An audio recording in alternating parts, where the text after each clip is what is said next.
All right, good morning, everyone. I see we have a few people in. Happy Friday the 13th. I am Bethany Fletcher, and I'm the new reading coach here in the curriculum department with Julie's team.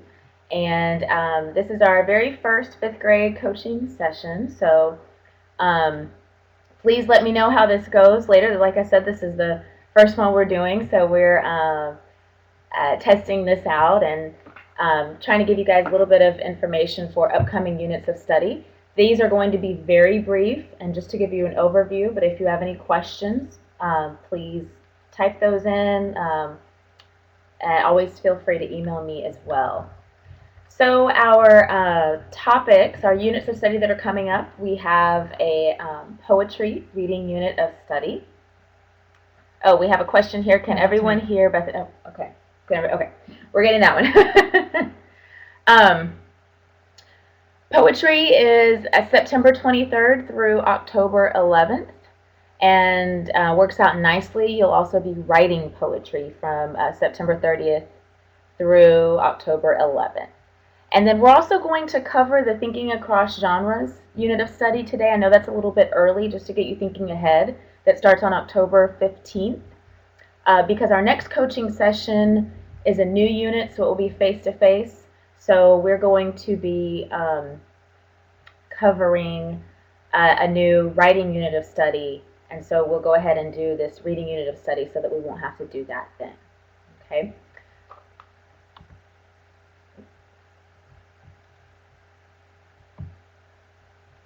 Next slide. Oh. Okay. Okay, so before I begin talking a little bit about the poetry unit, I want to share a poem with you guys. It's by Eloise Greenfield from her book, Honey, I Love. Some of you might be familiar with this. It goes, went to the corner, walked in the store, bought me some candy, ain't got it no more, ain't got it no more. Went to the beach, played on the shore, built me a sand house, ain't got it no more, ain't got it no more. Went to the kitchen, lay down on the floor, made me a poem, still got it, still got it. I love that. Hopefully that's something you can use in your classroom. Love that because in this poem, she's saying,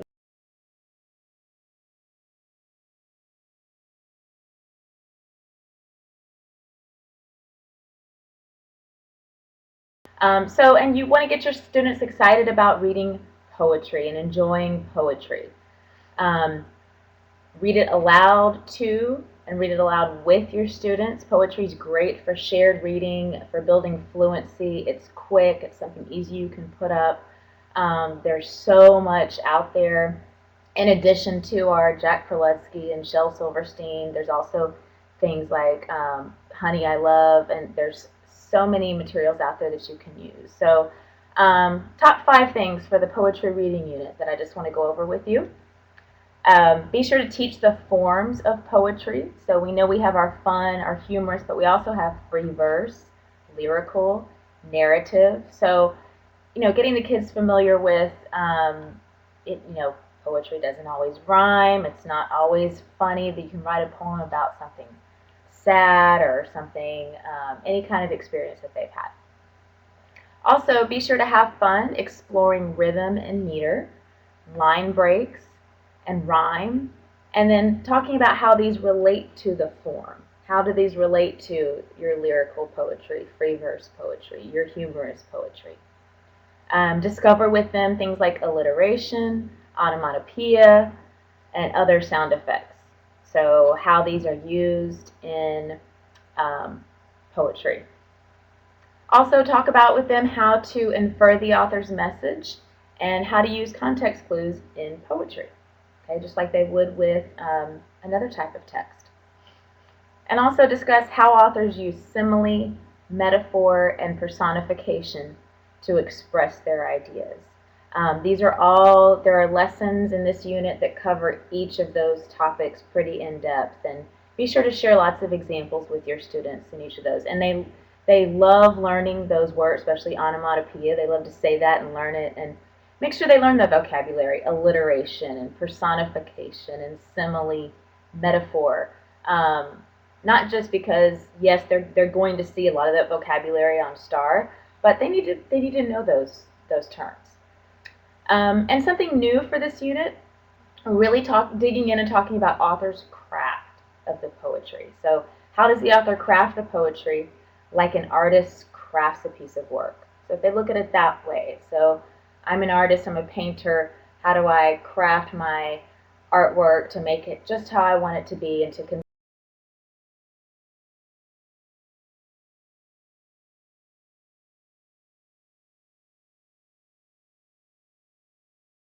So to invoke those vivid images.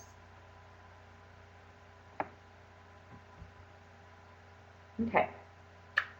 Um, I'm going to skip to the writing unit and then I'll come back.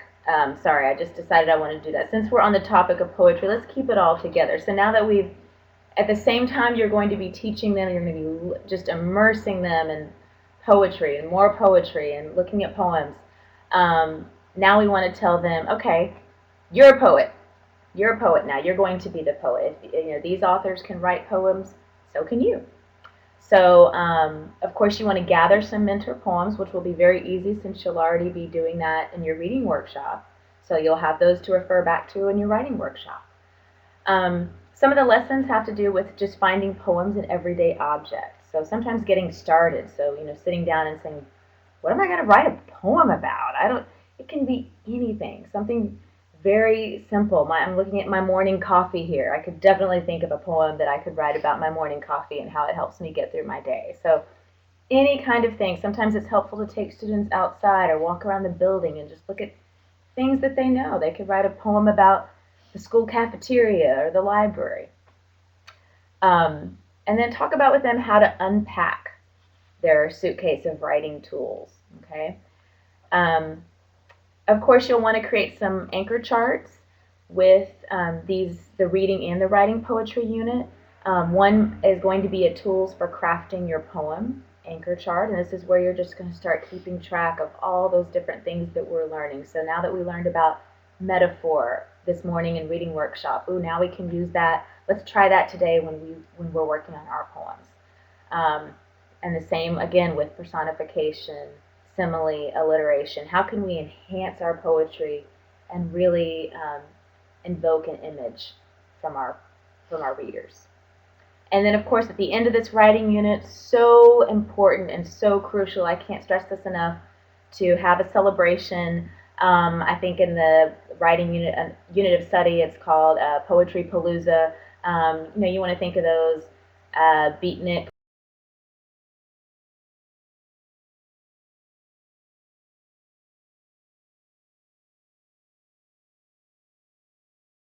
Okay, now I'm going to backtrack to the Thinking Across Genres reading unit and just talk about that for a minute. This is so crucial, especially on STAR. Of course, there's always a paired passage, and anyway, our readers need to know how to think across different genres. So looking at a poem and then looking at a longer narrative piece, or looking at a poem and then looking at a nonfiction piece. So begin this unit with relevant examples of how we make connections in everyday life. So like people we know, movies, you could say, my friend Shakina reminds me of this teacher I used to work with years ago because. And share those examples, and the same with movies, to start getting them thinking about how they can make connections. Again, start an anchor chart titled Readers Make Connections Across Genres, and add to it a little bit each day of how you're making those connections. And then there's also a Making Connections graphic organizer, and that's the file I've attached here. It's also an iExplorer along with the unit. And it's a graphic organizer that you use with your students to compare and contrast two texts. So the one I've attached here is where you're looking at the cowboy's life, and then you're also looking at Sybil Luddington. So you start this graphic organizer. You're not going to fill it out all in one day, but it's a scaffold that you're going to use. You're going to model with your students, looking at the title, um, the structural elements, text features that are used, important details. Here's a biggie, summary at the bottom, how a summary of a poem might look different from a summary of a nonfiction piece, okay, or a literary nonfiction piece. So really digging into how the two genres are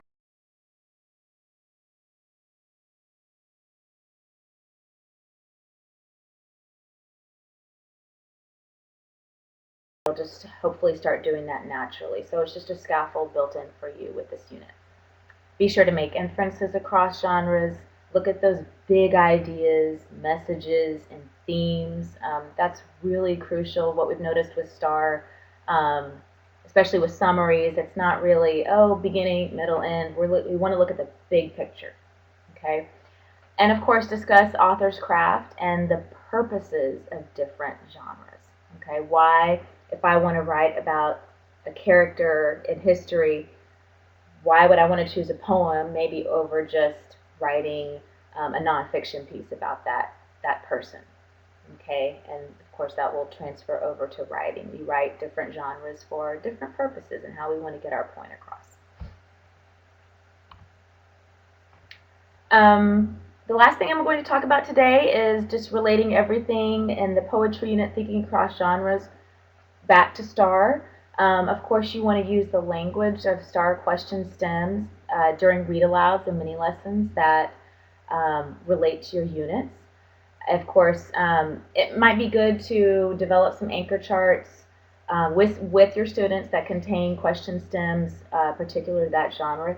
Here are some that I've taken right out of the STAR from last year, and some other things you might see. So in poetry, one stem, the poem is mostly about a speaker who.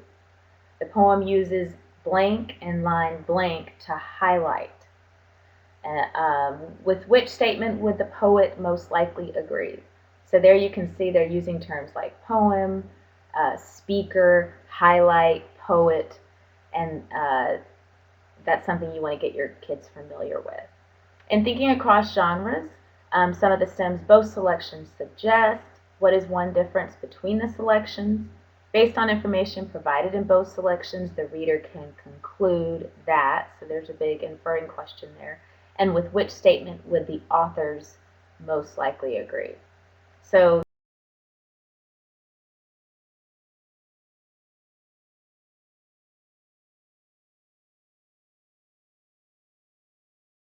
will help kids see those connections when it comes to STAR. Okay.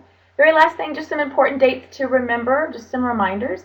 Obviously, our biggest one that we have coming up, the DPM, District Progress Monitoring Window, from September 16th through September 27th. On-demand writing assessment on the 19th. And on September 23rd, it's going to be our only face-to-face coaching session just because it's a new unit with some revamped things in there called Writing Supercharged Essays. So Julie wanted those to be face-to-face. If you'd like to send one,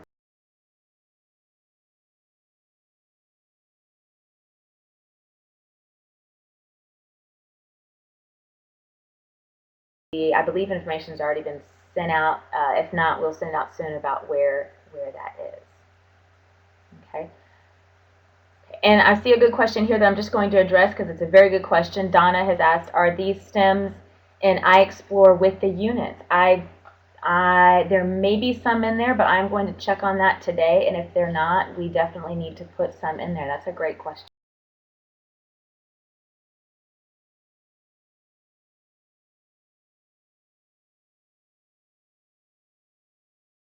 Great weekend as well. Thank you.